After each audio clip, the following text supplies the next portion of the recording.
by his wounds we are healed. அவருடைய தழும்புகளால நாம் சுகமாகிறோம். 25th verse, அருமையான ஒரு வசனம். நீங்கள் எப்படி இருந்தீங்கள்?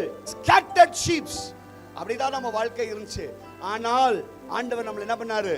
ஒன்று சேர்த்தாரையா. அவர் நம்மளுக்கு என்னவா மாறினார்? மேட்பனாய் மாறினார். அவர் எனக்கு மேட்பனாய் மாறினார். எனக்கு ஒரு மேட்பன் உண்டு, அவர்தான் இயேசு.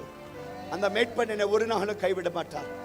அந்த ஆடு எங்க போனாலும் அந்த மேட்பன் தேடி வந்து ஜீவனை கொடுப்பார், அவர்தான் இயேசு. அந்த ஜீவனுள்ள தேவனை நாம் சேவிக்கிறோம். இன்றைக்கு இங்க வந்திருக்க ஒருவருத்தருக்கும் சொல்லுகிறேன், ஒரு நாளும் feel the Pentecost fire. ஆமென். கர்த்தருடைய அபிஷேகத்தை ஒரு நாளும் நீங்க என்ன பண்ணணும்? உணரணும். ஒரு நிமிஷமும் நீ அக்கினி ஜுவாலையாய் இருக்க வேண்டும். ஆண்டவர்கிட்ட நெருங்கணும். உன்னுடைய வாழ்க்கை பரிசுத்தமாய் இருக்கணும்.